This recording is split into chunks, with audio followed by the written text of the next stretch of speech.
Welcome student. आजच्या video लेक्चरमध्ये आपण डिस्कस करणार आहोत examples of sp2 hybridisation.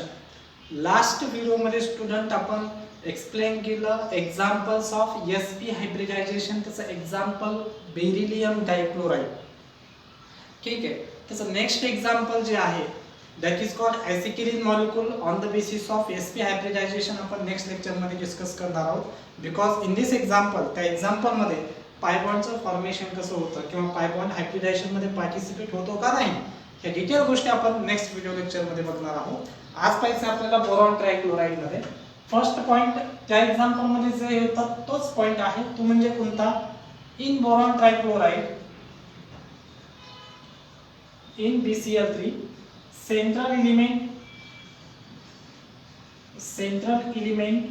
is कोण आहे? Boron. its atomic number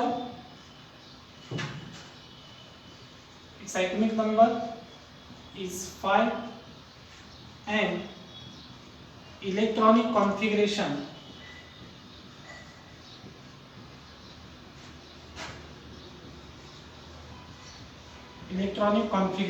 is बघा बोरॉनचा ॲटॉमिक नंबर आहे 5.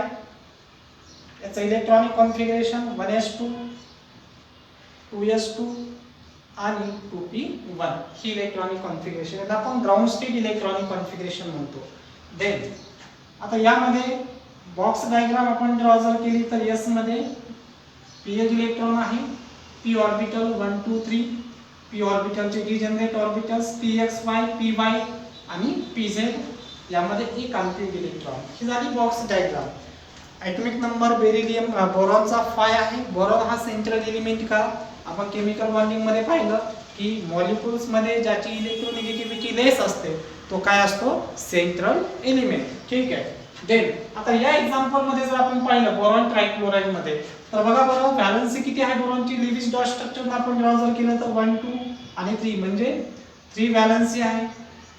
म्हणजे सेंट्रल एलिमेंट जो आहे boron require how many unpaired electrons? There are 3 unpaired electrons. बोरॉनला 3 अनपेड लागतात. मग बॉक्स डायग्राम मध्ये ग्राउंड स्टेट मध्ये जर आपण पाहिलं तर एकच अनपेड इलेक्ट्रॉन आहे. मग अनपेड इलेक्ट्रॉन साठी काय करेल हा बोरॉन? तर बोरॉन काय करेल? त्याचं एक्साइटेशन करेल. म्हणजे त्याचं excited state electronic configuration form करेल. कसं बरं? एक्साइटेशन किंवा एक्साइटेड स्टेट म्हणजे काय? Electron jump from lower energy to higher energy levels. Then its electronic configuration बघा बरं मग काय होईल? द एक्साइटेड स्टेट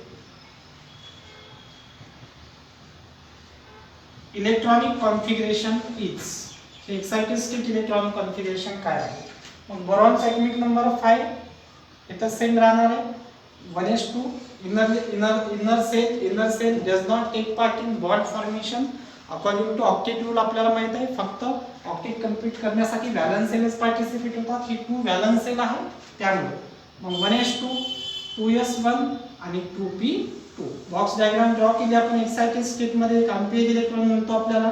या ठिकाणी आपण ड्रॉ जर केली तर किती अनपेड मिळतात बघा? 2 अनपेड इलेक्ट्रॉन्स. म्हणजे आता किती अनपेड झाले? 1 2 आणि 3. आपल्याला पाहिजे सुद्धा किती?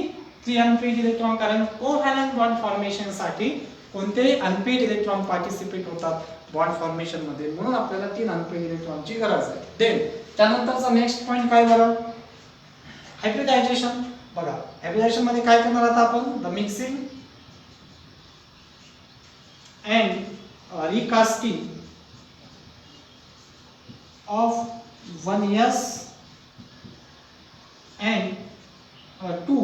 या ठिकाणी किती आहे? ॲटॉमिक ऑर्बिटल आहे 2 ॲटॉमिक ऑर्बिटल. 2 कोणते आहेत? p आहे. 2p atomic orbital. to form new sp2 hybridise atomic orbital. ठीक आहे. नवीन sp2 हायब्रिडाइज ॲटॉमिक ऑर्बिटल मिळेल. कसं बरं? 1s एक s घेतला आणि 2p घेतले आपण. बरोबर? तर sp2 हायब्रिडायझेशन मिळालं आपल्याला. देन आता त्यानंतर बघा हायब्रिडाइज ॲटॉमिक ऑर्बिटल या ठिकाणी आपण ड्रॉ करूया. आता याला आपण sp2 हायब्रिडाइज ॲटॉमिक ऑर्बिटल म्हणणार. s आहे आणि px py दोन p आहेत. याला म्हणणार आपण sp2 हायब्रिडाइज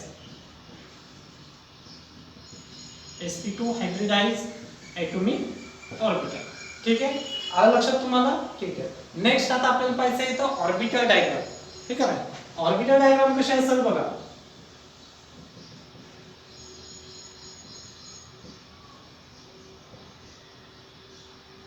काय काय मिक्स केलं आपण या ठिकाणी बघा. एक मिक्स केलं आपण एस ॲटॉमिक ऑर्बिटल. एस ऑर्बिटलचा शेप तुम्हाला माहिती आहे कसा शेप आहे, स्फेरिकल शेप आहे. दॅट इज कॉल्ड, हा झाला तुमचा 2s. त्याकडे एक अनपेड इलेक्ट्रॉन्स आहे, एक्साइटेड स्टेट मध्ये पाहतोय आपण. देन px py आणि pz. p ॲटॉमिक ऑर्बिटलचा शेप तुम्हाला माहिती आहे कसा शेप आहे, डम्बेल.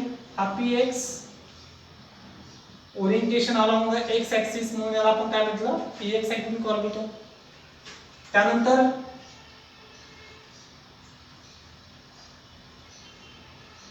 सपोज हे py orientation along the y axis म्हणून आपण याला px म्हटलं, py म्हटलं. आणि हे pz orientation along the z axis. Suppose याला आपण px म्हणून याला py आणि याला pz. आता यापैकी अनपेड इलेक्ट्रॉन फक्त कशामध्ये आहेत, हा बघा px आणि py. म्हणजे या px मध्ये एक अनपेड इलेक्ट्रॉन आहे आणि py मध्ये एक अनपेड. pz मध्ये ॲटॉमिक ऑर्बिटल आहे किंवा ॲटॉमिक ऑर्बिटल असताना त्यामध्ये अनपेड इलेक्ट्रॉन 0 आहेत, म्हणजे अनपेड इलेक्ट्रॉन नाहीत, म्हणजे ते हायब्रिडायझेशन मध्ये पार्टिसिपेट होणार नाही. मग अनपेड इलेक्ट्रॉन कोणाकोणामध्ये, px py आणि s मध्ये. मग यांच्यापासून 3 हायब्रिडाइज ॲटॉमिक ऑर्बिटल आपल्याला फॉर्म होणार. 3 हायब्रिडाइज ॲटॉमिक ऑर्बिटल म्हणजे कसे बघा. हा एक sp2, हा एक sp2 आणि हा एक sp2, असे 3 sp2. हे लॉंग लोब झाले sp2 चे आणि 3 काय असतात, प्रत्येक sp2 चे शॉर्ट लोब असतात. म्हणजे या ठिकाणी अनपेड, या ठिकाणी अनपेड आणि या ठिकाणी अनपेड. 3 अनपेड या ठिकाणी आहेत 1 2 आणि 3. इथे पण 1 2 3. हा प्रत्येक 3 ॲटॉमिक sp झाला बघा, हायब्रिडाइज sp2. याला सुद्धा आपण काय म्हणणार, sp2. आणि याला सुद्धा आपण काय म्हणणार, sp2. असे 3 sp2 हायब्रिडाइज ॲटॉमिक ऑर्बिटलचं फॉर्मेशन झालेलं आहे. बरोबर. देन आता ओव्हरलॅपिंग पाहिजे, म्हणजेच आपल्याला काय पाहिजे, आता सिग्मा बॉन्ड कसा फॉर्म होतो ते लक्षात ठेवायचं. दॅट इज कॉल्ड, त्याला आपण काय म्हणतो, overlapping. Overlapping of atomic orbital. बघा ओव्हरलॅपिंग कसं बघा, या ठिकाणी मी लिहितो आता ओव्हरलॅपिंगचं एक्सप्लेनेशन बघा.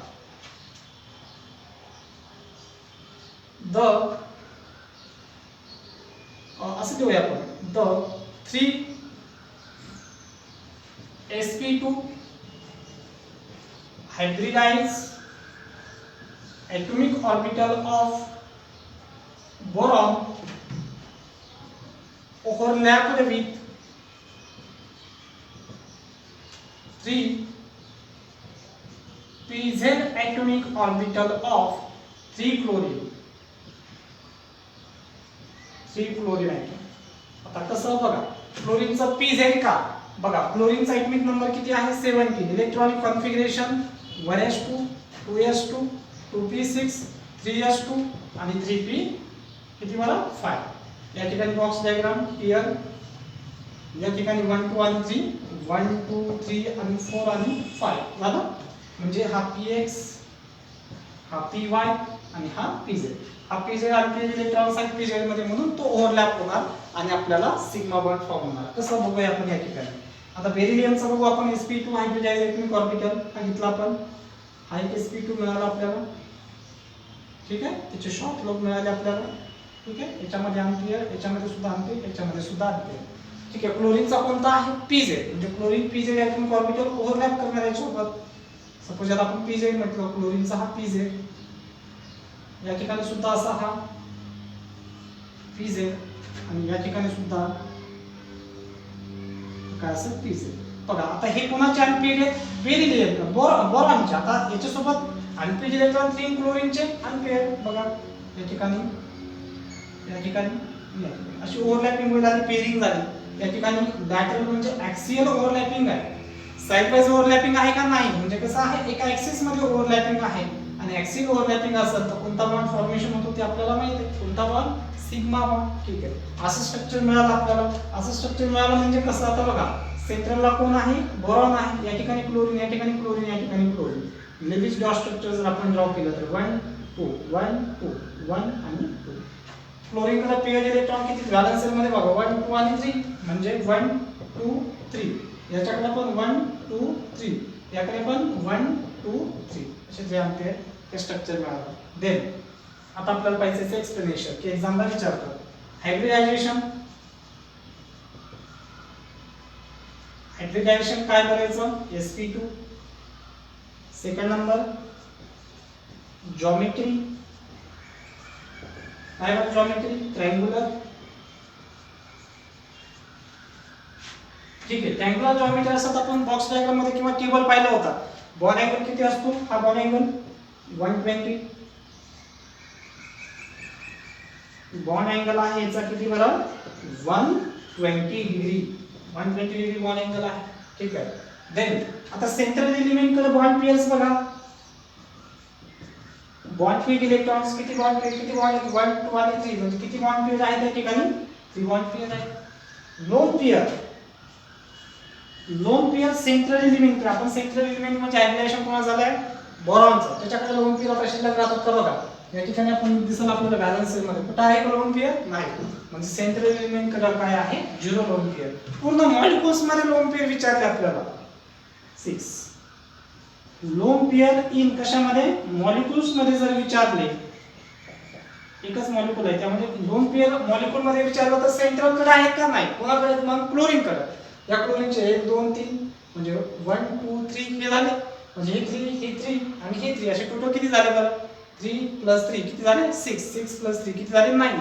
म्हणजे टोटल लोन पेयर मॉलिक्युल्स मध्ये 9 आहे पण सेंट्रल एलिमेंट जो आहे त्याच्याकडे मात्र किती आहे 0 आहे. ठीक आहे. दॅट इज कॉल्ड आपण म्हणणार याला एक्झाम्पल ऑफ sp2 हायब्रिडायझेशन. तो एक्झाम्पल म्हणजे कोणतं बोरॉन ट्रायक्लोराइड. आलं का सर्वांना लक्षात. ठीक आहे. हे पूर्ण कंप्लीट हायब्रिडायझेशनचं जे एक्झाम्पल आहे ते राईट डाऊन करा. काही एक्झाम्पल्स आपल्याला प्रॅक्टिससाठी. स्टुडंट नेक्स्ट एक्झाम्पल आपण डिस्कस करणार आहोत ते म्हणजे हायब्रिडायझेशन sp3 चं. त्याचं फर्स्ट एक्झाम्पल आहे formation of methane molecule. Methane मॉलिक्यूलचं फॉर्मेशन. ऑलरेडी मी तुम्हाला सर्व गोष्टी या ठिकाणी एक्सप्लेन केलेल्या आहेत. आपल्याला थोडंसं फास्ट याच्यामध्ये रिव्हिजन पाहिजे याचं. ठीक आहे. नेक्स्ट बघा in central element in methane molecule is carbon. या मिथेन मध्ये सेंट्रल एलिमेंट हा कार्बन आहे. या अगोदरच्या एक्झाम्पल मध्ये मी तुम्हाला म्हटलं होतं की ज्याची इलेक्ट्रोनेगेटिव्हिटी लेस तो सेंट्रल एलिमेंट. पण त्यासाठी एक्सेप्शन आहे कोण हायड्रोजन. हायड्रोजन कोणत्याही मॉलिक्यूल सोबत असेल किंवा मॉलिक्यूल मध्ये असेल तर त्यावेळेस त्या हायड्रोजन सोबत जो एलिमेंट आहे तो काय असणार तुमचा सेंट्रल एलिमेंट. मग कोण आहे कार्बन. ऍटॉमिक नंबर त्याचा आहे 6 आणि त्याचा ग्राउंड स्टेट इलेक्ट्रॉनिक कॉन्फिगरेशन बघा 6 ऍटॉमिक नंबर असल्यामुळे 1s2 2s2 2p2 हे आपण इलेक्ट्रॉनिक कॉन्फिगरेशनच्या लेक्चर मध्ये पाहिलेलं आहे. देन आता बघा बरं बॉक्स डायग्राम ड्रॉ केली तर अनपेड इलेक्ट्रॉन आपल्याला 2 मिळतात.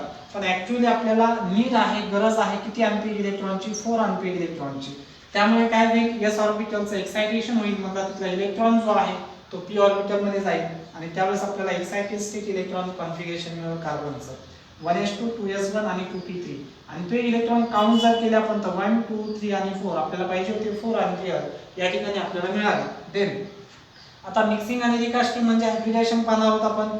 मिक्सिंग अँड रिकास्टिंग ऑफ किती ऍटॉमिक ऑर्बिटल 1s आहे आणि 3 काय आहे p आहे आणि त्यांच्यापासून न्यू काय तयार होणार आहे आपल्याला sp3 हायब्रिडाइज्ड ऍटॉमिक ऑर्बिटल. या ठिकाणी आपण ऑर्बिटल डायग्राम दिलेली आहे त्याची.